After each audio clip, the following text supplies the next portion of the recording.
এই যে আমরা এখানে একটা বিশাল নেটওয়ার্ক, লাখো তরুণদের একটা সমাবেশ তৈরি করলাম, এইখানে আমাদের কিন্তু সবাই ক্রেতা, সবাই বিক্রেতা, এরকম একটা জায়গা আমরা তৈরি করতে চাচ্ছি এবং তৈরি করেছি অলরেডি। আমাদের অনলাইন হাটে তাই হচ্ছে। কোটি কোটি টাকা সেল হচ্ছে, আপনারা জানেন যে অনলাইন হাটে। এবং এই সেলের জন্য কাউকে কিন্তু 1 টাকা বুস্ট করতে হচ্ছে না, বা কাউকে মার্কেটিংয়ের জন্য 1 টাকা খরচ করতে হচ্ছে না, এবং কোথাও খরচ করতে হচ্ছে না, কিন্তু কোটি কোটি টাকা সেল হচ্ছে আমাদের এই অনলাইন হাটে। তো আসলে অবজেক্টিভটা কি? অবজেক্টিভটা হচ্ছে যে আমরা আমাদের প্রবাসী, দেখেন আমরা কিন্তু বিদেশে যাই কেন না, মানে আমরা যারা ব্যবসা করি, আমরা সিঙ্গাপুর, আমরা মালয়েশিয়া, থাইল্যান্ড, ইউরোপ, আমেরিকা, আমরা বিভিন্ন দেশে যাই। আমরা কিন্তু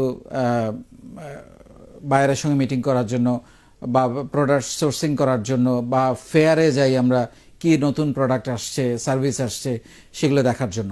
কিন্তু এখন আমাদের যে 50টা দেশে আমাদের যে প্রবাসী বাংলাদেশিরা আমাদের সঙ্গে আছে, সাথে আছে বাংলাদেশের 64 জেলা, আমাদের কি আসলে এখন বিদেশে সত্যিকার অর্থে গিয়ে টাকা খরচ করে মার্কেটিং, এটা তো একটা মার্কেটিং এক্সপেন্স, এই মার্কেটিং এক্সপেন্স করে বিদেশে গিয়ে প্রোডাক্ট দেখার দরকার আছে বা বায়ারদের সাথে মিটিং করার দরকার আছে?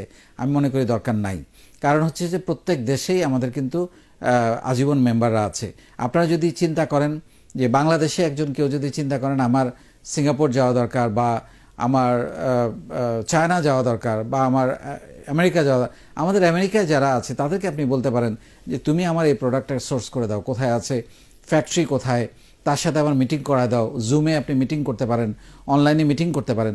সো এইভাবে কিন্তু আপনারা দুই পক্ষই বেনিফিটেড হতে পারেন। আবার যিনি আমাদের প্রবাসী যারা আছেন তারা কিন্তু ওইখানে বেশিরভাগই চাকরি করেন, তাদেরকে কাউকে কাউকে আমি ব্যবসায়ী বানার চেষ্টা করছি, কারণ বিশেষ করে মিডল ইস্টে যারা থাকেন তাদেরকে একসময় বাংলাদেশে ফেরত আসতেই হবে। তাদেরকে আমি যেটা বলছি, আপনার ছুটির দিনে বা আপনার কর্ম ঘন্টা পরে যে টাইমটা আপনি পান, আপনি বিভিন্ন মার্কেটে যেতে পারেন। গিয়ে আপনি এমন কোনো প্রোডাক্ট যেটা আপনি মনে করছেন বাংলাদেশে খুব ভালো চলবে, আপনি তার ছবি উঠাতে পারেন। ছবি উঠায় কিন্তু আপনি আমাদের গ্রুপে পোস্ট করতে পারেন যে এই প্রোডাক্টটা আপনারা কেউ বাংলাদেশে নিয়ে ব্যবসা করতে চান কিনা। আপনি এভাবে কিন্তু মার্কেটিং করতে পারেন, যে তখন আপনি সেই প্রোডাক্টটা এক্সপোর্ট করলেন, বিদেশ থেকে বাংলাদেশে এক্সপোর্ট করলেন। বাংলাদেশে হয়তো কেউ একজন আপনাকে এটা অর্ডার দিয়ে দিল যে হ্যাঁ এই প্রোডাক্টটা আমার দরকার, তুমি পাঠাও। কিন্তু এটার জন্য যেটা করতে হবে, ওই যে বললাম আপনাকে, ছুটির দিনে বা আপনার অফিসের পরে আপনাকে বিভিন্ন মার্কেটে, বিভিন্ন ফ্যাক্টরিতে, বিভিন্ন জায়গায় গিয়ে আপনাকে দেখতে হবে, খোঁজ করতে হবে কোন জিনিসটা আসলে বাংলাদেশে পাঠানো যায়, কোন জিনিসটা খুবই ইউজফুল, কোন জিনিসটা বাংলাদেশের লোকজন খুব বেশি পছন্দ করবে, কিনবে। সেটার ছবি তুলে, সেটার বর্ণনা দিয়ে, প্রাইসিং টাইসিং ঠিক করে আপনি যদি আমাদের প্ল্যাটফর্মে একটা পোস্ট দেন, আপনি দেখবেন এখান থেকে ঠিকই কেউ না কেউ সাড়া দিচ্ছে। সো এই কাজটা আমি বলবো আপনারা করেন, এবং আপনারা ডেফিনেটলি যারা এখান থেকে বিদেশে গিয়ে কাজ করতে চান, বিদেশে গিয়ে প্রোডাক্ট আনতে চান, সোর্সিং করতে চান, তারা যেমন লাভবান হবেন, আবার আপনারা যারা বিদেশ থেকে বাংলাদেশে এক্সপোর্ট করতে চান বা চিন্তা করেন নাই, এখন নতুন করে চিন্তা করা যেতে পারে যে আমি চাইলে এখানে বসেও তো এক্সপোর্ট করে কিছু টাকা আর্ন করতে পারি, আপনারা কিন্তু সেই কাজটাও করতে পারেন। সো এই এই এই মেলবন্ধনটা, আমি এই নেটওয়ার্কটা কিন্তু আমি তৈরি করে দিয়েছি, যে আমরা প্রত্যেকেই ক্রেতা, আবার প্রত্যেকেই আমরা একে অন্যের বিক্রেতা।